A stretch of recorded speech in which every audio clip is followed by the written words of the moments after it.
सिंह साहब, मेरा अगला सवाल ये है कि एक तो इसमें इंटरनेशनल डायमेंशन है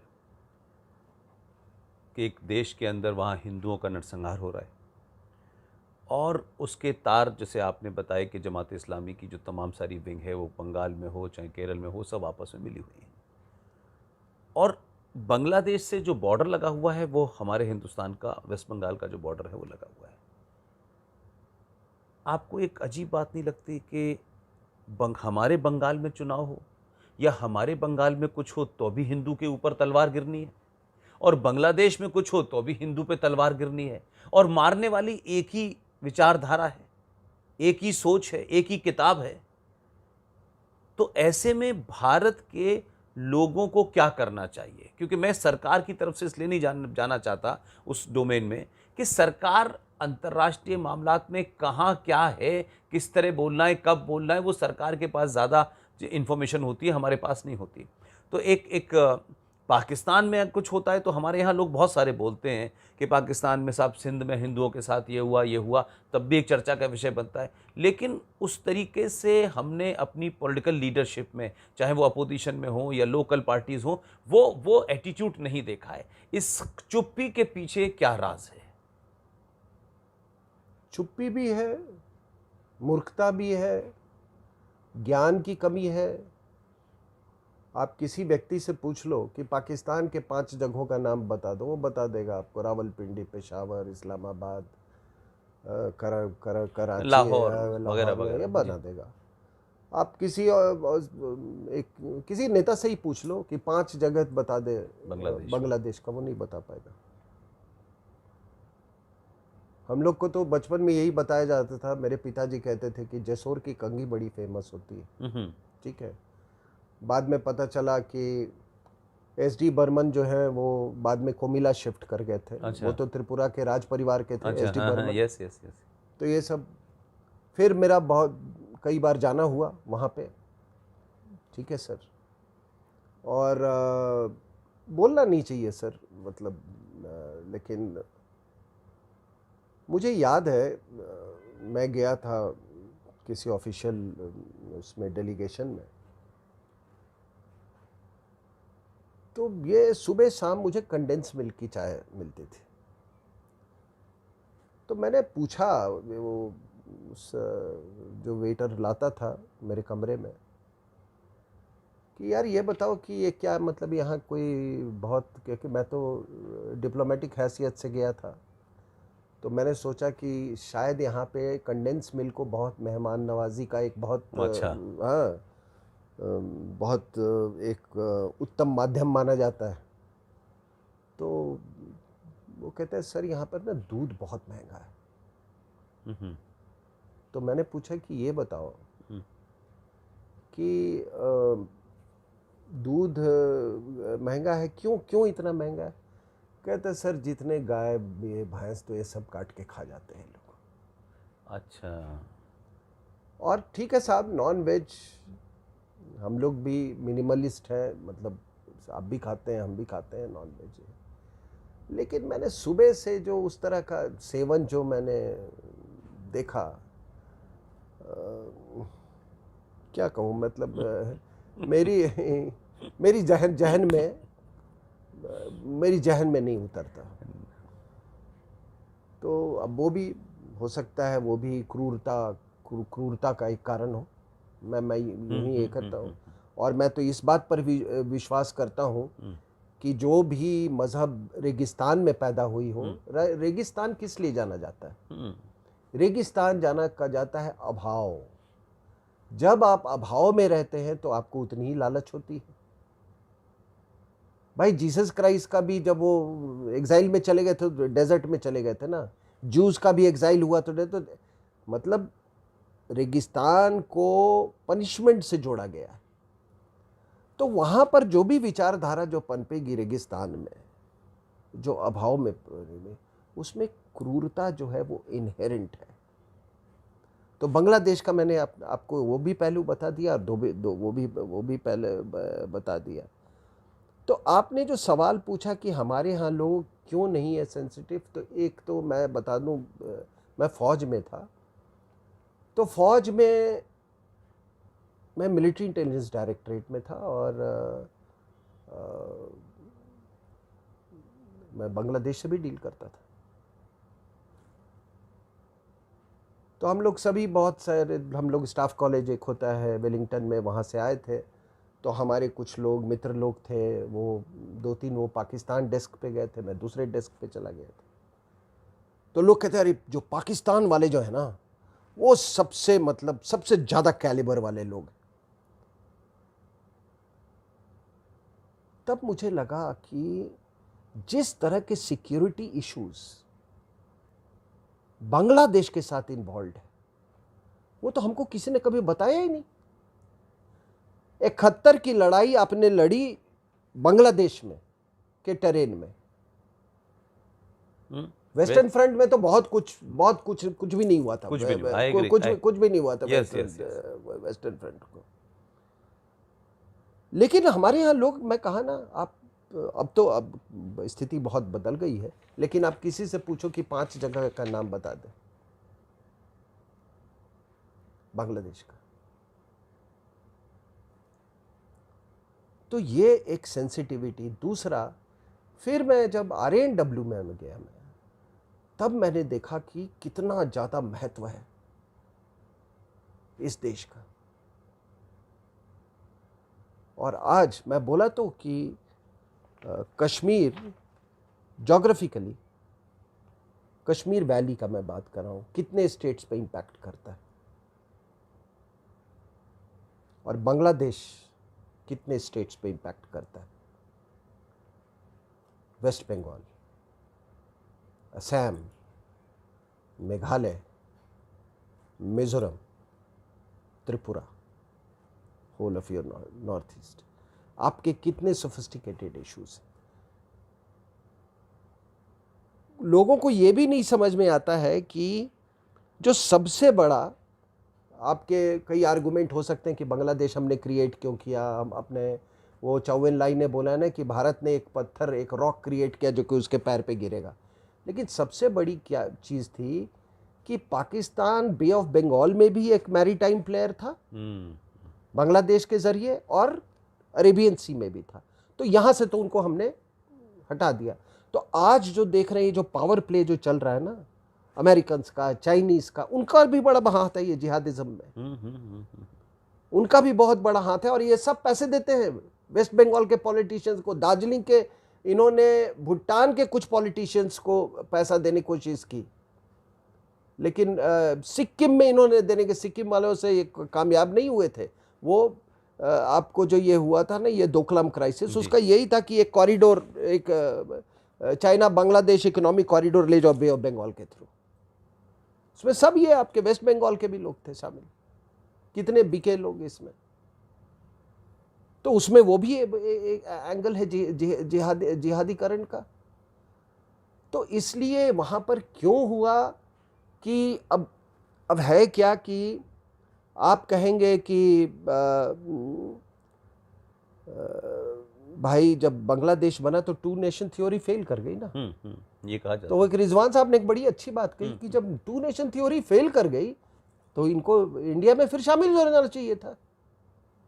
फिर अलग बांग्लादेश क्यों बना? फिर अगल बांग्लादेश, तो अब 3 नेशन थ्योरी। अब तो हम चाहते हैं कि मतलब 6 नेशन थ्योरी बन जाए, बलूचिस्तान भी अलग हो जाए, वो भी हो जाए, so let it be become ना। 2 से 3 हो गए ना, तो 3 से 4, 4 से 5, 5 से 6, ये कम से कम 56 टुकड़े। हाँ, हमारे यहाँ 56, उन्होंने 100, क्या वो 100 कट्स की बात की थी ना, 1000 कट्स। हाँ, हमारे लिए 56 काफ़ी है। 56 बहुत है, 56 काफ़ी है। तो ये तो हम क्या देखते हैं ना कि हमारा सोचने का, अरे युद्ध में पाकिस्तान को तो हम हरा दे सकते हैं, हम बांग्लादेश को तो कभी भी हरा देंगे, और चाइना से हमारा, मतलब ऐसे ही इडियट की तरह बातें, बेवकूफ़ वाली बातें। अरे ये क्या कोई क्रिकेट मैच है क्या? ये क्रिकेट मैच है? हर कंट्री के साथ हमारे कुछ सिक्योरिटी इश्यूज अलग अलग हैं। बिल्कुल। अब आप अगर बांग्लादेश के बारे में हमसे पूछें तो सबसे बड़ा सिक्योरिटी इशू क्या था? Illegal migration, 4100 kilometre borders, imagine, सबसे बड़ी बॉर्डर हमारी है, ठीक है। दूसरा, सपोर्ट टू इंसर्जेंट ग्रुप्स, जितने आपके ये नॉर्थ ईस्ट में जो इंसर्जेंट ग्रुप्स थे, सब के सब बेसिस थे चिटागोंग हिल ट्रैक्ट्स में, यस यू आर राइट, और जो कि आईएसआई के द्वारा संचालित थे। और खालिदा जिया का तो ये मतलब था सर, खालिदा जिया आ गई तो पाकिस्तान का राज आ गया, पाकिस्तान का राज आ गया, ठीक है ना। खालिदा जिया ऐसे आएंगी तो ममता बनर्जी बहुत खुश हो जाएगी। दोनों ही खालिदा जिया, हाँ, दोनों ही खालिदा जिया। तो तीसरा, इंडिया ईस्टर्न सी बोर्ड, उसका खतरा, स्मगलिंग ऑफ आर्म्स। आपको मालूम है पूरा जो ये जो इंटरनेशनल आर्म्स रूट जो है, ये जो म्यांमार के इंसर्जेंट ग्रुप्स और इंडिया के इंसर्जेंट, वो सारा थाईलैंड से कोक्सेस बाजार से फिर चिटागोंग हिल ट्रैक्ट्स हो गया। तो ये बड़े सोफिस्टिकेटेड हमारे इश्यूज हैं, सिक्योरिटी इश्यूज। तो बेवकूफ तेरी, हम लड़ाई में जीत जाएंगे ना, है? तो अभी क्या हो रहा है, ये जो पलायन जो हो रहा है, और आपको मैं बता दूं कि आप देखो, आप कह रहे हो ना कि कश्मीर से और इसका कैसे लिंकेज है। 2017 में जो बसीर हाट मैंने बताया ना कि एक फेसबुक का, साहब वो तो बहाना है।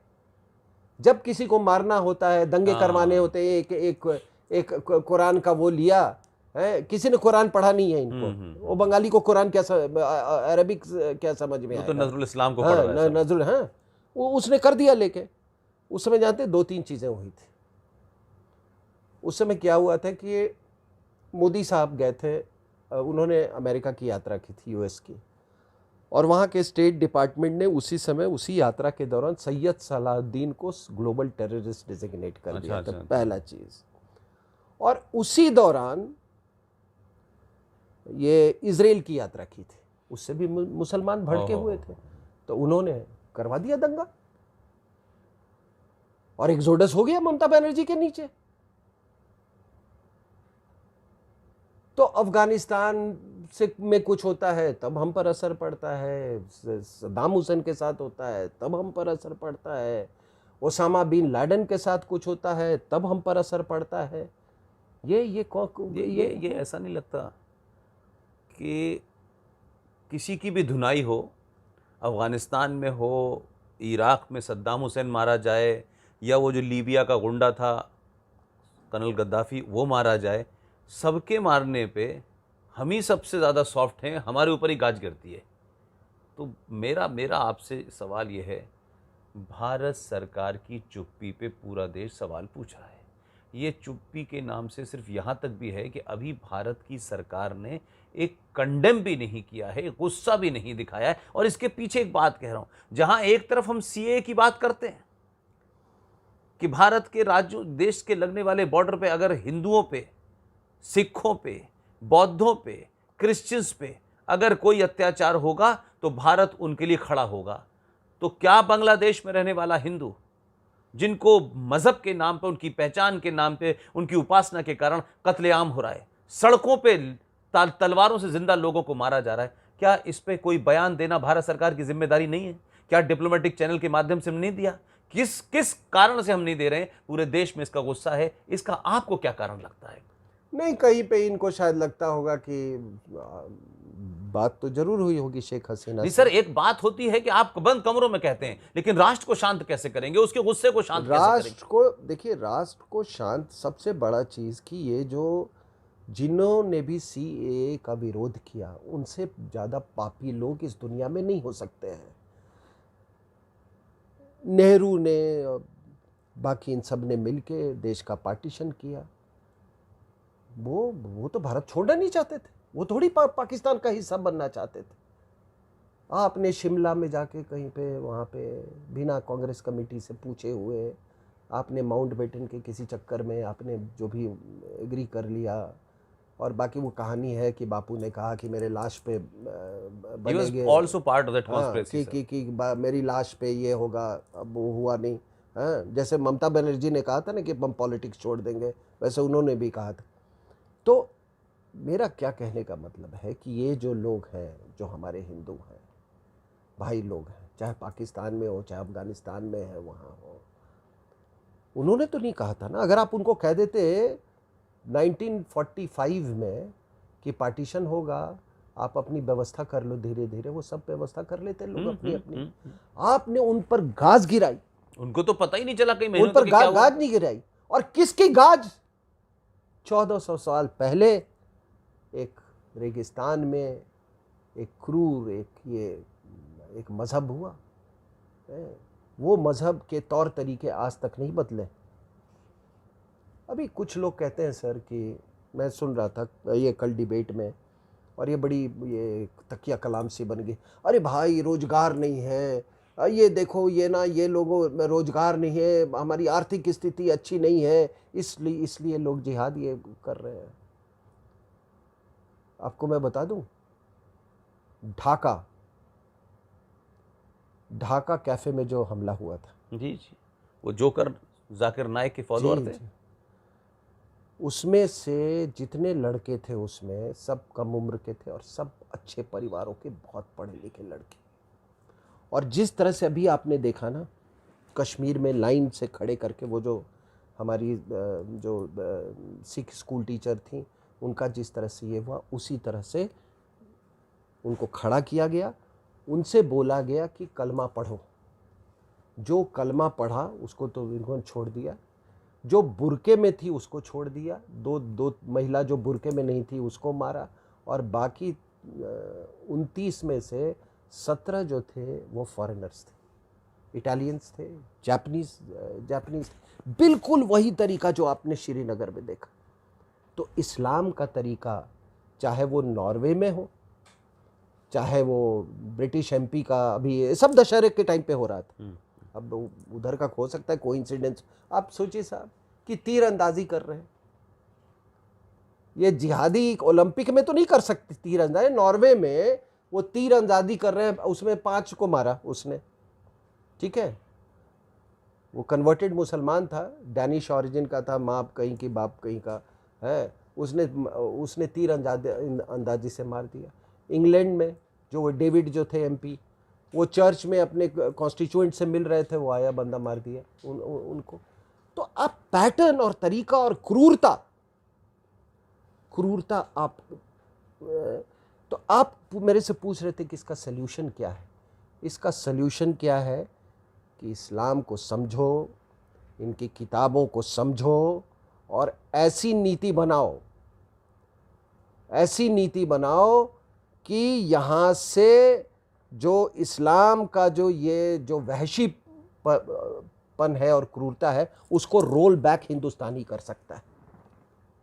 और उसमें आप गाली भी सुनोगे, हाय तौबा भी लोग करेंगे कि देखो ह्यूमन राइट्स का क्या रहा है, ये क्या हो रहा है यहाँ पे तो पूरी दुनिया में ये जो नरसंहार हो रहा है, ये ह्यूमन राइट्स नहीं है। ना, ये नहीं है सर। तो इसका मतलब है कि आपकी बात से एक बात और निकलती है कि ये जो पाखंड भी चला हुआ है ना हमारे यहाँ, कि सब भारत का इस्लाम और भारत का मुसलमान अलग है, और देखिए सऊदी अरब का अलग है, ईरान का अलग है, इराक का अलग है। ये मक्कार, पाखंडी, कायर, डरपोक लोगों ने एक शील्ड क्रिएट की है कि भारत का मुसलमान जो है उसका इस्लाम दूसरा है, ये मिली जुली संस्कृति, ये गंगा जमुना, ये भाईचारा, ये मतलब आप कह रहे हैं कि जो आतंकवाद अल जावरी कर रहा है, उसामा बिन लादेन कर रहा है, वही याकूब मेनन जो सी है वो भी कर रहा है। वो आईएसआई में भर्ती होने के लिए भारत के टैक्स पे पले हुए हिंदुओं के पैसे से वो लड़की जाती है, जो आईएसआई के अंदर बंगलौर से भी जाती है, मुंबई से भी जाती है। देवबंद कहाँ है सर? उत्तर प्रदेश के सहारनपुर में है ना।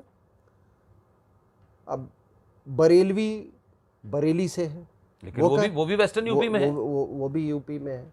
कहाँ इनके तार जुड़े हुए हैं सभी के?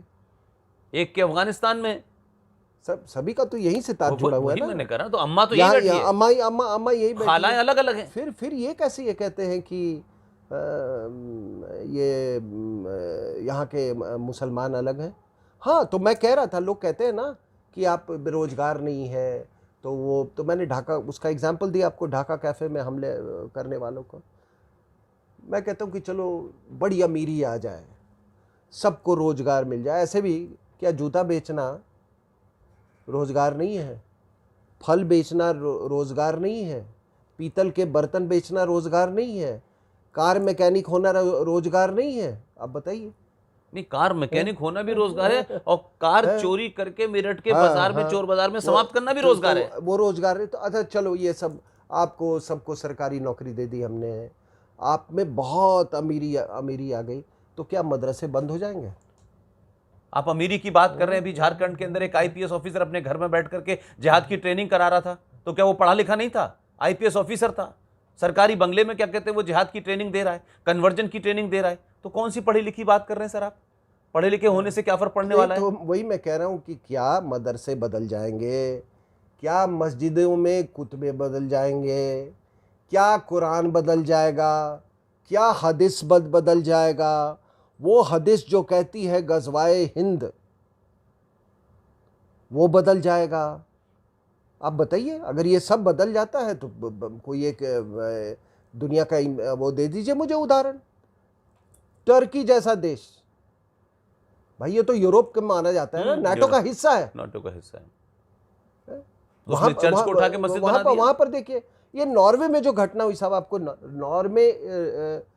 Norway is the 7th largest producer of oil, do you know? और जितनी सोशल स्कीम्स वहाँ पे हैं, शायद दुनिया में किसी देश में, इतने खुशहाल देश में भी उस आदमी ने वो तीर धनुष से लोगों को मार दिया। तो बीमारी तो कहीं और है, वो मानने को आप तैयार नहीं है। Why don't you understand that it is a criminal enterprise? आपको समझ में नहीं आ रही है बात? खिलाफत मूवमेंट से भी नहीं सीखा आपने, मोपला रेबिलियन से भी नहीं सीखा, डायरेक्ट एक्शन डे से भी नहीं सीखा, पार्टीशन से भी नहीं सीखा आपने, 47-48 वॉर से नहीं सीखा, 65 से नहीं सीखा आपने, कश्मीर 1990 और कश्मीर से आपने नहीं सुना, तालिबान से आपने नहीं सीखा। दिल्ली के दंगों में क्या हुआ सबको पता है आज की डेट में। तो क्या ये इसके लिए ये संविधान बताएगा हमको? Will the Constitution tell you what should be your threat perception? और सुप्रीम कोर्ट बताएगी कि थ्रेट क्या है मेरे ऊपर? Will the Supreme Court dictate or क्या आपका वो बताएगा? कि भाई आप, सबसे बड़ी बात है कि लोगों को इस बात को एहसास होना चाहिए कि हमें तो अपनी सुरक्षा तो हमें करनी होगी ना। हमारी सुरक्षा कौन करेगा? ये तो वही है कि हम तो सही रास्ते जा रहे हैं, हम अपने लेन में जा रहे हैं, कोई अपनी गाड़ी अपनी लेन से छोड़ के वो जबरदस्ती हमको ठोकर मार दे, तो हम कुछ तो करेंगे ना उसके बारे में। उस रोकथाम तो करेंगे ना। अगर मार दिया तो हम तो अपने सही रास्ते जा रहे थे, तो इसका मतलब तो नहीं कि वो भी जानबूझ के। और एक बार नहीं, लगातार हो रहा है ये पिछले 70 सालों में। दूसरी बात साहब, एक सबसे बड़ी बात यह है कि मैं जब कह रहा हूं ये 1400 साल का criminal enterprise, why I am telling you criminal enterprise? देखिए, जिस मजहब में निंदा की संभावना ना हो, जिस मजहब में अभिव्यक्ति की आजादी ना हो, जिस मजहब में औरतों को आजादी ना हो, निंदा को आप ब्लास्फेमी कर देते हैं, तो ठीक है सर। तो ये बताइए कि जब निंदा ही नहीं होगी तो स्टेट कैसे माइनॉरिटीज को प्रोटेक्ट करेगा उस समाज में? एक इस्लामिक स्टेट में जब इस्लामिक स्टेट ही कहता है कि तुम निंदा करोगे तो मार दिए जाओगे, तो who will protect you against the minorities? Sir, ये भी नहीं है। एक इस्लामिक स्टेट के अंदर काफिर का कंसेप्ट ही नहीं है। अल्लाह के सिवा किसी दूसरे की इबादत करने की इजाजत ही नहीं है। तो फिर आप निंदा तो छोड़ दीजिए ना, आपका वहां अस्तित्व है ही नहीं किसी इस्लामिक स्टेट में। तो अगर मान लीजिए कि ये जितने जिहादी हैं, इनडायरेक्टली क्या है स्टेट के साथ, अभी जैसे पाकिस्तान का आपने कही है, वो ग्रंथी की बेटी को उठा लिया, शादी कर दी। अब इन्होंने कहा भाई मेरी बेटी वो नाबालिग है, उसको लौटा दो। उन्होंने कहा नहीं, जब शादी हो गई तो इसने इस्लाम कबूल कर लिया, अब इस्लाम छोड़ेगी तो उसको सजाए मौत मिलेगी। तो स्टेट ही इसको एनकरेज कर रहा है। जब तो माइनॉरिटी वहाँ का किसके पास जाएगा, आप बताओ। Absolutely. That is what I am saying, कि जब स्टेट ही इन जिहादियों के साथ मिल गया है, जब वो निंदा नहीं परमिट करता, वो कहते हैं नहीं आप निंदा नहीं कर सकते, एक तरह से कि इसने किया सो ठीक किया। स्टेट यही कह रहा है ना कि भुट्टो ने ब्लास्फेमी का लॉ लाया था, आज वहां भी वही हो रहा है। किसी की जमीन कब्जा करने, किसी को करना, एक कुरान से एक कागज निकालो कहीं पे डाल दो जाके। वो फेमस केस था जिसके जरिए और साहब एक बात बता दो कि ये जितने ग्रंथ होते हैं पढ़ने के लिए है ना, पढ़ने के लिए, इंटरनलाइज करने के लिए, उसको अपने जहन में उतारने के लिए, कि वो क्या है, मतलब उसको क्या सजा के वो रखने के लिए, और बस आप पुलिसिंग करते रहो कि किसने इसमें से कागज फाड़ दिया। आप, मैं बता दूं ना, ये इतने हल करते हैं ना, आप 10 पेजेस कुरान की सॉरी आप निकाल लो, कुछ और डाल दो, मान लिया, और वो कुरान आप बांट दो, 90% लोगों को पता नहीं चलेगा कि आपने उसमें क्या डाला है, क्योंकि ये पढ़ते ही नहीं है, ये पढ़ते ही नहीं। लेकिन मेरा आखिर में आपसे फिर एक सवाल है सर, और आखिरी सवाल है सर। भारत में जो गुस्सा है लोगों को, क्योंकि अभी चंद महीनों पहले भारत में हजारों हिंदुओं को ममता बनर्जी के राज में इलेक्शन की भेंट चढ़ गए। जवान जवान लड़कियां, माएँ बहनें घरें छोड़ के जंगल में चली गईं। बाकायदा वीडियो आए, अखबारों में छपा कि उस मुसलमान जिहादी मुल्लाओं ने ये कहा कि तुम्हारी बीवी 2 दिन हमारे साथ रहेगी, तब हम तुम्हें आने की परमिशन देंगे। ये खुलेआम भारत में हो रहा है। यही बांग्लादेश में हो रहा है। वही प्रतिक्रिया हम हिंदुओं की देख रहे हैं फेसबुक पे, ट्विटर पे, ये करना है, ये करना है। अरे ये सब करना है, लेकिन अगर सरकार किन्हीं कारणों से उस पर खामोश है तो भारत राष्ट्र को अपनी प्रतिक्रिया देने से किसने रोका है? भारत राष्ट्र को किसने रोका? अगर प्रतिक्रिया भारत राष्ट्र देगा तो सरकार की जिम्मेदारी नहीं होगी। एक समाज के तौर पे भारत को प्रतिक्रिया देनी चाहिए। मैं समझता हूं चाहे पाकिस्तान हो चाहे बांग्लादेश, उनको समझ में आएगा। वहां की सरकारें भी यही प्ली लेती हैं कि देखिए साहब, हमने कोशिश की है लॉ एंड ऑर्डर, लेकिन समाज में कुछ लोग ऐसे हैं, तो हम भी कह सकते हैं कि समाज में कुछ लोग ऐसे हैं, क्या फर्क पड़ता है? अगर आप कहेंगे कि आप गोली पाकिस्तान से चले, आप तो फौजी हैं, तो आप कहोगे साहब हम गोली नहीं चलाएंगे, हम बातचीत से जवाब देंगे, तो बातचीत से जवाब डिप्लोमेटिक तौर पर दीजिए। लेकिन अगर समाज प्रतिक्रिया करता है तो मैं उसको बुरा नहीं मानता। और भारतीय राष्ट्र के लोगों को, जो लोग परेशान हैं, जो चिंतित हैं, सुबह से लेकर शाम तक बांग्लादेश पे बोलिए, बांग्लादेश पे कुछ कहिए, बांग्लादेश पे हम क्या कह सकते हैं? सरकार को जो करना है करे, सरकार हमारे बस में नहीं है। आपको सरकार को क्रिटिसाइज करना है करिए, बट मैं सरकार को क्रिटिसाइज करके क्या करूंगा? मैं कहता हूं एक सामूहिक तौर पर प्रतिक्रिया भारत में नहीं होगी तो पाकिस्तान के अंदर भी हिंदू लड़की मारी जाएगी, बांग्लादेश में भी मारी जाएगी, म्यांमार में भी मारी जाएगी, और उसका कोई पूछने वाला नहीं होगा। ह्यूमन राइट होगा, खबर बनेगी, एक दिन की हेडलाइन बनेगी, बात खत्म हो जाएगी। इसलिए आपकी बातचीत से मुझे लगता है कि जितनी आपने उसकी बारीकियां समझाई हैं वो अपनी जगह हैं, जितने तर्क आपने दिए हैं वो अपनी जगह हैं, लेकिन उन तर्कों से, उन बातों से, उन आर्गुमेंट से बांग्लादेश में हिंदुओं का मुसलमानों के हाथों कत्लेआम नहीं रोका जा सकता, डिप्लोमेटिक बातों से नहीं रोका जा सकता। लेकिन समाज के रूप में भारत को प्रतिक्रिया देनी चाहिए और समाज के लोग इसके लिए आगे आए। सरकारों पे जिम्मेदारी थोप देने से काम नहीं चलेगा। सरकार की अपनी मजबूरियां हैं, सरकार के अपने कंपल्शन हैं, सरकार को इंटरनेशनल हालात देखने हैं। मेरी बात से अगर आप सहमत हैं तो लोगों को बताइए कि मैं आप में सही कह रहा हूं। मैं बिल्कुल सही कर रहा हूं, लेकिन एक बात मैं आपको जरूर ये कहता हूं कि मैंने पिछले एक बार भी कहा था कि हम आवाज क्यों नहीं उठाते, कि हमारे चरित्र में कोई कमी है। गोधरा में इतने लोग ट्रेन के अंदर जला दिए गए, उसकी बात नहीं कभी हुई, उसकी कभी बात नहीं हुई। उसके पीछे क्या हुआ उस पे दूसरा देखिए साहब, मैं राजनीति में नहीं हूं, नहीं हमारे होने का कोई हमारी ख्वाहिश भी नहीं है, और राजनीति में नहीं हूं, लेकिन इतना जरूर मैं आपके जरिए मैं बोलना चाहता हूं कि जो लोगों ने पाप किया है बंगाल के हिंदुओं ने इस पिछले चुनाव में, उनको भगवान भी नहीं माफ करेगा। जिन ताकतों को वो ले आए हैं, पता नहीं किस मानसिक स्थिति में, उनका तो हम समझ सकते हैं। वो बांग्लादेशी इस्लामी स्पॉन्सर्ड इस्लामिक ताकतों का तो हम समझ रहे हैं, आपको मालूम नहीं था कि चुनाव के बाद इस तरह से पलायन होगा? आपको मालूम नहीं था कि चुनाव के बाद इस तरीके से वहाँ लोगों को पर ये कहर होगा जिहादियों का?